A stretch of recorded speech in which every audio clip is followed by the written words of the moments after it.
We go, guys, in 3, 2, 1.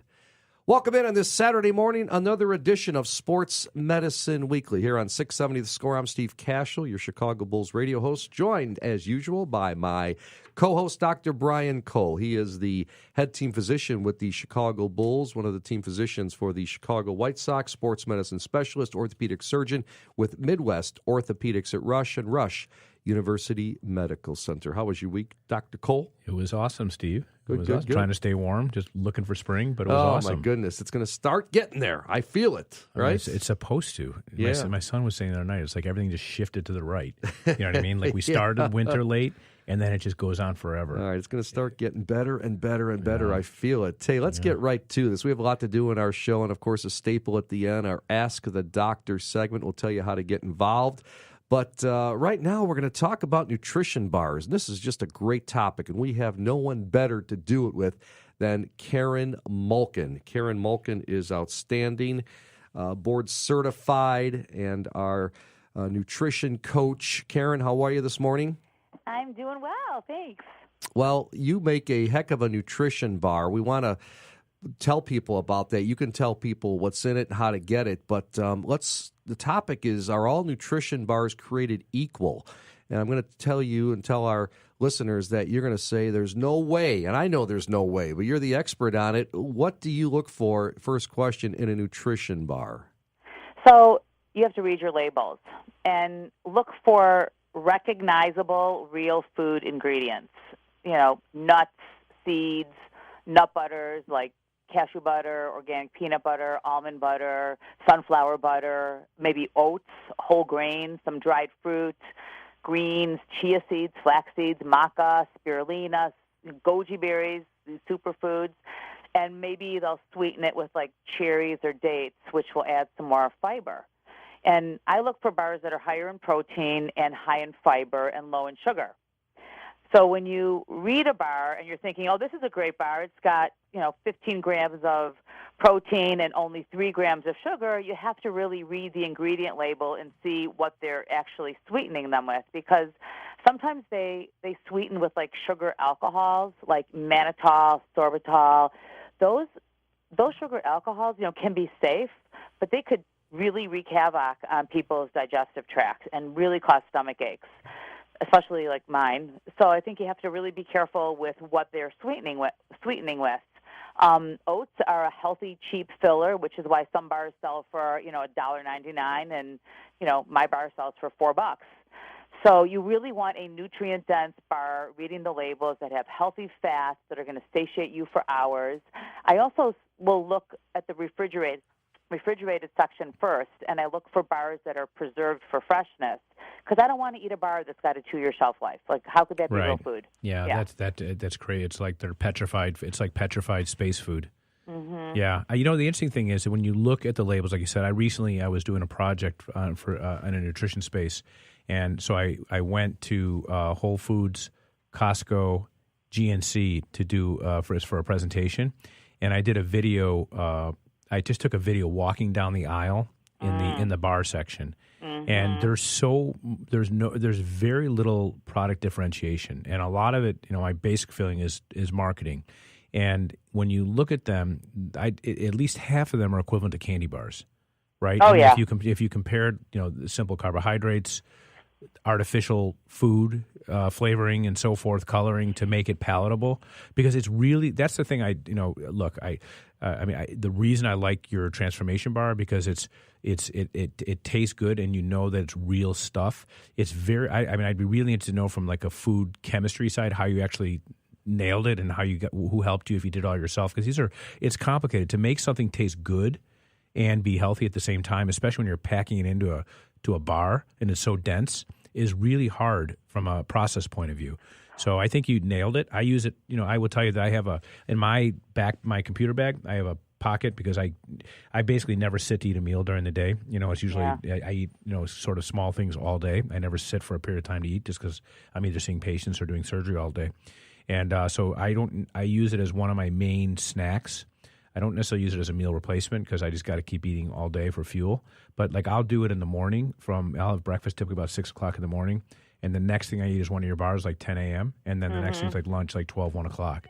So I don't know if you advocate for meal replacement or not, but how do you, like, when you initially designed it, did you say this is what I want and work with a third party manufacturer? I'm really curious how you get to the point where you develop something this good and something that can, sort of satisfy all the right sort of food groups. Yeah, and it's an interesting story because it wasn't my intention. I think you've tried my cranberry oat bars, my Yes. raw cacao truffles, my coconut truffles, my grain-free brownies.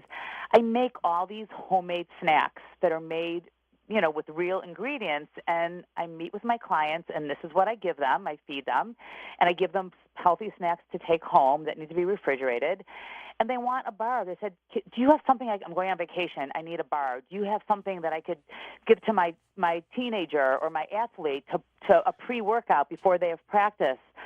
So I sort of created two bars, the Omega Meal Bar and the Transformation Bar, out of this desire because I needed to package what I'm already making. Right. So the Transformation Bar is the closest to my homemade bars, and that's basically what they are. It's my recipe, found a place to make it, and you got to go back and forth a lot, but I think we nailed this one, and I just love it so much, and I'm looking for bars on the market because I'd like to recommend other bars. Right. Yesterday I went to Whole Foods. I knew we were going to be talking, and I was looking at the back. I saw an interesting bar with like sweet potato, coconut, beaten cacao, and then I eat it, and I was like, oh, this isn't even good. Right. But it looks good. The marketing's great, and it's all fresh ingredients. So yeah, it's healthy. I would say eat it. But I can't find one that tastes great and is also clean. Visiting with Karen Malkin here on Sports Medicine Weekly. She is a board-certified health coach and environmental toxin specialist. I'm Steve Cashel with Dr. Brian Cole. We're subject here in our opening segment, are all nutrition bars created equal? Karen has a wonderful transformation bar. So, Karen, where can we purchase these bars? And another question along with that, maybe before you even tell us where we could buy them, what should we be avoiding? We talked about what's in your bar and some things we should find in a bar, but what are some of the automatics that we should be looking for? We see that, we shouldn't buy it. So you want to avoid artificial sweeteners. So aspartame, which is Equal, saccharin, NutraSweet, Splenda, stevia, and monk fruit are a much safer alternative. Also, you want to avoid isolated soy protein because it's chemically processed and genetically engineered. Whole forms of soy are a great alternative. They're super heart healthy. You have to also look for healthy whey if you can eat dairy and casein. If you're going to buy a whey protein bar, you want to make sure that it's non-hormone fed cows. They're healthy cows that will yield a quality whey protein. So you really have to know your sources, read your labels. If you buy organic, it's non-GMO, and that's what I would recommend. Really, just reading those labels. Well, let me ask you what is your protein in So mine is a organic rice protein, and it's so it's 270. It's a vegetable It's protein. a vegan. It's vegan. It's a vegan yeah. protein. Mine is vegan, non-GMO. It's made with cashew butter, almonds, cherries, rice protein. Those chocolate chips that you taste are unsweetened raw cacao chunks, no sugar at all. But when you mix it with the dried cherries, it makes it taste sweet. It's kind of like a miracle that they taste so sweet because it's really not. If you ate raw cacao nibs, they taste like coffee beans. They're so bitter. And then I added like flaxseed and spirulina and maca and greens, and so they're soy-free, they're gluten-free, they're dairy-free, and they're non-GMO. Get me through. What's the basic breakdown in terms of the three food groups when you add it all up? Is it when you say you know what I'm saying? Protein, carbs, fat. It's 11 grams of protein, okay, 12 grams of fiber. So that's a lot of fiber. Yeah, that's hard to get. 270 calories, but it's a 60-gram bar. Most bars are 45 grams. So you have to look at the weight. It's only 5 grams of sugar. There's no added sugar. So, you got it. It's very nutrient dense. I mean, those bars are heavy. That's why they get you through to lunch, and because I can get through a 3-hour bike ride with a bar. There's healthy fats in there, a lot of fat. And I'm curious. So you've got it. The fat thing is important. Oil, I put MCT oil in there. Yeah. Right. So the fat thing is important because otherwise you just never feel sated. And so for processing, people just sort of forget that fact, and I'm sure it's not saturated. You're dealing with proper fats and so forth, and good fats. We've talked about that before with the MCT lean. But I'm curious, how did you decide on a vegan protein over a milk-based protein? And do you have strong preferences in that direction? Not really, other than many people have sensitivities to dairy. But, I lead these 3 programs, these 14-day challenges called the 14-day Transformation. And when we do that program, we do eliminate and experiment by eliminating gluten and dairy and sugar. Lactose, yeah. So those transformation bars are cleanse friendly. Got it. And that's That's a good when idea. somebody gets my cleanse, I send them a box of bars, and that's your 3 o'clock snack. Got it. I make it easy. Yeah. Got it. How about water intake with the bars that you make, Karen? I would drink it. I love it with a big hot tea or water. Drink it with a full glass of water. I'm guessing when you eat it, you want to have a drink with it. Yeah, they are delicious, though. And I'm real picky you. about those bars. And, Karen, no, they are. They're delicious, and I feel like I'm eating something healthy, and it's good stuff. So, again, where can people buy them?